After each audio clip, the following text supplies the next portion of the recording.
अस्सलामुअलैकुम। समा की इलेक्शन ट्रांसमिशन में आपको खुशामदीद कहेंगे। चंद दिन पहले हमने ये इस ट्रांसमिशन का आगाज किया तो आपसे कहा कि हम आपके लिए ट्रांसमिशन खुसूसी तौर पर लेकर आ रहे हैं और वोट पाकिस्तान के लिए, और आपने यकीनन हमारी बात को सुना, पाकिस्तान के लिए वोट किया, अपना फैसला खुल कर दिया।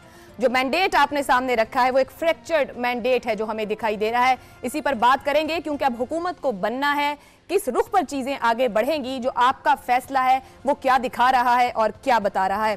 पोलिंग का जो वक्त है अमलन खत्म हुए 48 घंटे से ज्यादा का वक्त हो चुका है, मगर कौमी असेंबली की अभी भी 11 नशिस्तों का नतीजा आना बाकी है। जो पार्टी पोजीशन अब तक हमारे सामने बन रही है कौमी असेंबली में, वहां पर एक बड़ा नंबर इंडिपेंडेंट आज़ाद अरकान का है। ये 99 है, ये मुकम्मल तौर पर एक इकट्ठा आज़ाद अरकान है जिसमें पीटीआई का नंबर ज़्यादा है और 9 सीटें हैं जो अब तक ये तस्दीक शुदा कही जा सकती हैं कि उनका ताल्लुक पाकिस्तान तहरीक इंसाफ के हिमायत याफ्ता लोगों में नहीं है। मुस्लिम लीग नून के पास 74 हैं, पाकिस्तान पीपल्स पार्टी के पास 53 कौमी असेंबली की नशिस्तें हैं, मुत्तहिदा कौमी मूवमेंट के पास 17 नशिस्तें हैं, जमीयत उलमा इस्लाम फे के पास 3 नशिस्तें, मुस्लिम लीग काफ के पास 3 और इस्तेहकाम पाकिस्तान पार्टी के पास 2 नशिस्तें हैं। तो मजमूई तौर पर देखा जाए अब तक जो तस्वीर बन रही है वो ये बता रही है कि पाकिस्तान को एक मखलूत हुकूमत मिलने जा रही है। देखना ये होगा कि इस मखलूत हुकूमत को कौन लीड करता है। हुकूमत साजी के लिए इस वक्त सबकी नजरें आज़ाद अरकान पर हैं। हम बार बार ट्रांसमिशन में बात करते रहे कि आज़ाद अरकान कितना मैटर करेंगे, नतीजा बता रहा है बहुत मैटर करते हैं। नून लीग पीपल्स पार्टी की क़यादत गुज़िश्ता रात से राब्तों में है, मुलाकातें हो रही हैं, सोचा जा रहा है किस तरह आगे बढ़ा जाए। एक तरफ मुस्लिम लीग नून फार्मूला दे रही है, दूसरी तरफ पाकिस्तान पीपल्स पार्टी दे रही है। बारगेन करने के लिए इनको इंडिपेंडेंट के साथ चलना पड़ेगा। कौन बेहतर पॉलिटिकल बारगेन कर सकेगा, किसकी पॉलिटिकल बारगेन की पावर बेहतर है। पीटीआई के जो हामी आज़ाद उम्मीदवार हैं दूसरी तरफ वो अदालतों में जा रहे हैं, इंतखाबी नताइज को चैलेंज कर रहे हैं। तो ये भी नजर आ रहा है कि कुछ वक्त लगेगा इस मंजरनामे को वाज़े होने में। मजीद कुछ दिन दरकार है जब तक इलेक्शन कमीशन बताए कि असल में कौन सा नंबर किस जमात के पास मौजूद है। दूसरी तरफ सूबों को लेकर यह कहा जा सकता है कि मंजरनामा वाज़े है। सूबा सिंध चौथी बार इलेक्टोरेट ने अपना जो एतमाद है वो पाकिस्तान पीपल्स पार्टी को दिया है। पीटीआई वाज़े तौर पर बहुत आगे है। केपीके में तीसरी बार पीटीआई के लोग होंगे, मगर फिर सवाल खड़ा होगा वहां पर किस तरीके से हुकूमत साजी होगी। उनका इस वक्त सूरत हाल क्योंकि यह है कि वो इंडिपेंडेंट टिकट्स के ऊपर आए हैं, कोई जमात वहां पर मौजूद नहीं है। बलूचिस्तान में रवायतन मुनक़सिम मैंडेट है। यहाँ पर पैनल मौजूद है, आप गुज़िश्ता हफ्ते से इनकी बातें सुन रहे हैं, जानने की कोशिश करते हैं कि ये इस वक्त जहाँ खड़े हैं इनके लिए क्या गैर मुतवक्के हुआ और क्या तवक्कुआत के मुताबिक। नदीम मलिक साहब, अबसार आलम हमारे साथ, किरण है आगे, इफ्तिखार साहब हैं, मुनीब और जैगम साहब हैं, कुछ लोग अभी नहीं हैं, थोड़ी देर में वो भी हमारे साथ होंगे। आगाज कर लेते हैं जी। वोट डल गया, गिनती भी हो ही गई, नतीजा भी सामने आ गया है। आपकी तवक्को के मुताबिक सब कुछ आगे है, on the right track? Polling day पे जो दिन सारा था उसमें कोई मेजर इरेगुलरिटीज़ रिपोर्ट नहीं हुई। कोई बैलेट स्टफिंग का या बैलेट बॉक्स चेंज होने की शिकायत कहीं इक्का दुक्का आई होगी, लेकिन लार्ज स्केल नहीं थी। 13, 18 और 24 में एक कदर मुश्तरक है। 13 में फॉर्म 14 का रौला शुरू हुआ था, 18 में आके वो फॉर्म 45 था, इस दफ़ा फॉर्म 45 के साथ 47। लगता है जो लास्ट अच्छे पढ़ाए जा रहे हैं, ये कौम याद कर जाएगी। जो लास्ट स्टेज है जहाँ से आरओ रिजल्ट देता है और ख़ास तौर पर वो नताइज जिनको रोका गया था वहाँ पे इश्यूज़ है। तो एक तो काबिल तशवीश बात यह है कि वो आरओ का रिज़ल्ट अगर 45 फॉर्म से मैच नहीं करता तो इसको मैच करने के लिए आपको हार्डली 24 आवर्स रिक्वायर्ड हैं। मेजर अर्बन सेंटर्स में ज़्यादा शिकायत आई हैं। लाहौर, इस्लामाबाद के नताइज का इशू था, लाहौर के नताइज का इशू था। बाज़ लोग कहते हैं नवाज शरीफ अपनी सीट नहीं जीता, तो नवाज शरीफ की सीट पर कितने फॉर्म 45 होंगे? 400 फॉर्म 45 होंगे। उनको आप आरओ के जो फॉर्म 47 है उसके साथ उसको मैच करके उसका नंबर्स निकाल सकते हैं। अगर डिस्क्रिपेंसी होगी तो यू कैन ऑडिट इट।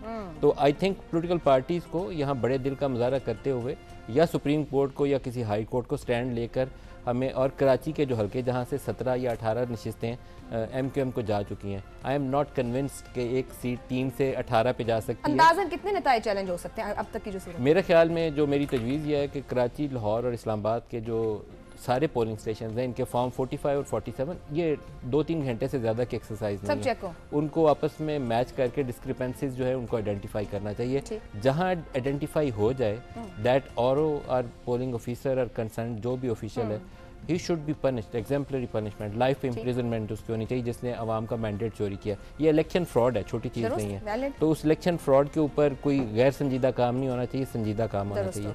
दूसरा, इंतखाबी नताइज के ऊपर आ जाएँ।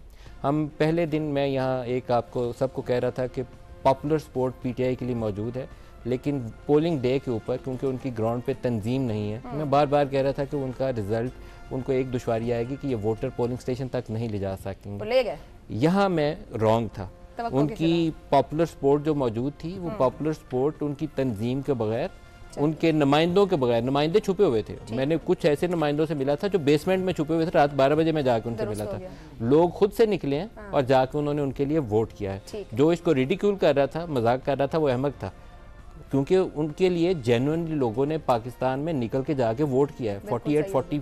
48 या 50% अगर लोग जाके वोट कर रहे हैं, जिसकी तंजीम भी नहीं है और कैंडिडेट भी मैदान में नहीं है, तो मैं शाबाश देता हूँ उस सारी कौम को जिन्होंने अपनी पसंद से, किसी को पसंद है या ना पसंद है, लेकिन उन्होंने अपना हक राय दही इस्तेमाल किया।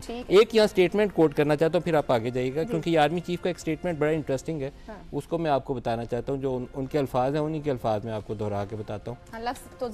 उन्होंने बोला कि तमाम जमहूरी कुव्वतों की नुमाइंदा मुत्तहिद हुकूमत, ये यूनिटी गवर्नमेंट का कंसेप्ट है, ये आर्मी चीफ की तजवीज़ है, पाकिस्तान की मुतनव्वो सियासत और तकसीरियत को कौमी मकसद के बेहतर तरीके से पेश करेगी। तो he suggesting something, army chief suggest कर रहे हैं पॉलिटिकल फोर्सेस को कि एक यूनिटी गवर्नमेंट फॉर्म। मैंने तो कल भी कहा था कि बेहतर है पॉलिटिकल फोर्सेस अपना ग्राउंड पास रख के फैसला कर लें, वरना फिर फैसला हो जाएगा। अब साहब मुझे ये बताइएगा, आपकी तवक्को के खिलाफ इस पूरे सर अभी तो यही पूछने लगी, आपकी तवक्को के खिलाफ कितना हुआ जो नताइज आए अब तक के? दूसरा, इसको कमेंट कर दीजिएगा कि क्या वाकई मखलूत हुकूमत के लिए जो मुलाकातें शुरू हुई हैं वो दुरुस्त रुख पर है? देखिए, मेरे लिए सरप्राइज़ था जिस तरह PTI का वोटर घर से निकला और उसने जाके मोहर लगाई, इसके बावजूद कि हर एक का इलेक्शन सिंबल अलग था और बाज़ इलेक्शन सिंबल पे मजाक भी उड़ाया गया। इसके बावजूद उस वोटर ने अपनी कमिटमेंट दिखाई है और उसने जाके बैलेट बॉक्सेस में पर्चियाँ डाल दी और पुरअमन तरीके से, पिछली दफ़ा की तरह कि उन्होंने हंगामे नहीं किए, कहीं जैसे खामोश वोटर निकले, खामोश वोटर निकला है। और इसके बावजूद कि सिर्फ 42% टर्न आउट है, जो पिछले 4 इलेक्शन में सबसे कम है, ये इसके बावजूद, तो अभी फाइनल जब टर्न आउट के रिजल्ट्स आएंगे तो मेरा ख्याल है कि उसमें 48% तक है जो अभी तक की वो आई है। मैं रात जो था वो 42% ऑफिशियल नहीं है, फाइनल ने एस्टिमेट किया है, कुड बी क्लोज टू 48। ये ऑफिशियल, अगर फर्ज करें 48 भी है, 48 भी है, तब भी पिछले इलेक्शन से तो कम ही है ना, उससे पिछले इलेक्शन से भी कम है। तो मेरा कहने का मतलब ये है कि ये जितने वोट कास्ट हुए हैं उसमें देखिएगा आप, मेजॉरिटी वोट जो है ना वो PTI के निकलेंगे। ऐसा ही है, क्योंकि तो ये बाकी सियासी जमातें सोचे ना, जो घर बैठे सारी हुकूमतें लेके बैठी हुई थी और उनका ख्याल था कि हम कुछ भी नहीं करें, हम वोटर्स को मोबिलाइज भी ना करें, जलसे भी ना करें, कॉर्नर मीटिंग्स भी ना करें, लोगों को इलेक्शन वाले दिन पहुंचाएं भी ना, तो उनका वोटर इतना कमिटेड क्यों नहीं था जितना कि कुछ आगे बढ़ रही है। चलिए अब नहीं ठीक है आखिरी दिन ठीक है, चलें किरण, जो बात इन्होंने की है सरप्राइज था इनके लिए, खामोश वोटर जिसके बारे में सबकी तज्जियत है कि इनके पास कोई ग्राउंड पर स्ट्रक्चर नहीं, कुछ भी नहीं होगा।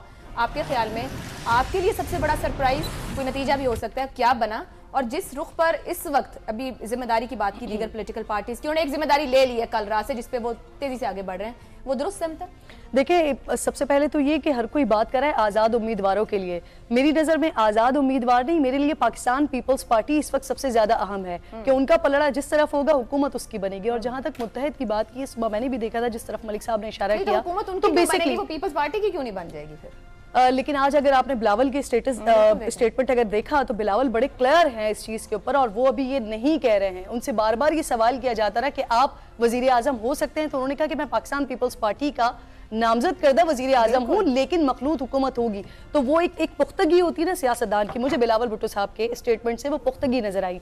जहाँ तक मैं बात कर रही थी कि लोग आज़ाद उम्मीदवारों के बारे में कह रहे हैं, लेकिन मुझे लगता है कि पाकिस्तान पीपल्स पार्टी इस वक्त सबसे ज़्यादा इंपॉर्टेंट उनका रोल होगा। और जो मुत्तहिद हुकूमत की बात की, जिस तरफ मलिक साहब इशारा कर रहे थे, तो नंबर्स हमारे सामने हैं। किसी की भी सिंगल मेजॉरिटी के साथ तो हुकूमत नजर नहीं आती है ना, किसी के भी नंबर्स ऐसे हैं ही नहीं। अगर आज़ाद उम्मीदवार भी आपके 92, 93, 99 है, लेकिन उसमें 11 जो है वो इलेक्टेबल्स है और बाकी जो है वो पाकिस्तान तहरीक इंसाफ के हिमायत याफ्ता है। तो किसी के भी नंबर इतने तो है नहीं कि वो सादा अक्सरियत में हुकूमत बना सके। पीपल्स पार्टी होगी इंपॉर्टेंट। एक और चीज जो मैं बार बार ये बात करना चाह रही हूँ, लेकिन इत्तेफाकन मैं कर नहीं पाती, कल भी बार बार नतीजा आ रहा था, तो आज मुझे मौका मिल रहा है क्योंकि नतीजे ऑलमोस्ट आ चुके हैं। मुझे लगता है कि हमें इस दफा वाली जितनी भी ये प्रैक्टिस हुई है ना, इसको कम से कम किसी न किसी नतीजे पर तो हमें इसको खुशाइन समझना चाहिए, क्योंकि वो एक बात हो रही थी कि कोई इंजीनियरिंग तो होगी, कुछ ना कुछ तो होगा, वोट बैंक में कुछ ना कुछ तो मसला होगा। तो अगर कुछ ना कुछ मसला होता तो ये जो आजाद के भी हम नंबर्स देख रहे हैं 90+ पे हम जा रहे हैं, 100 तक पे हम जा रहे हैं बशमूल electables,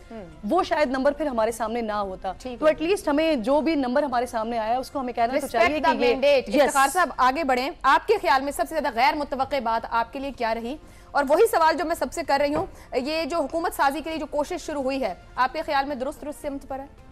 Pakistan Peoples Party will play a very important role. उसके रोल के बगैर कुछ नहीं होता।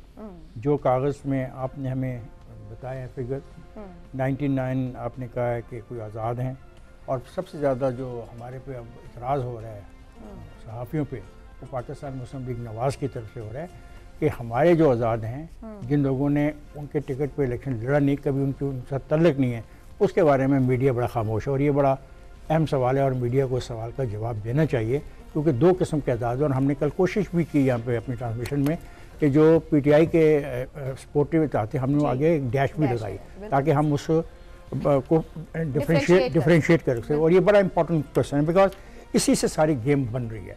जो बात आप कर रहे हो, आप कह रहे हो कि 99 अगर 19 अगर आप देते हो 53 पीपल्स पार्टी, बिल्कुल ओके, और MQM 17 बिल्कुल right.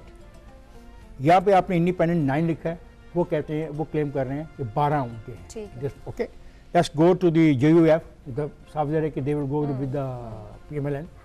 Then next we go to the PMLN, जो ये 3 सीटें गुजरात की हैं।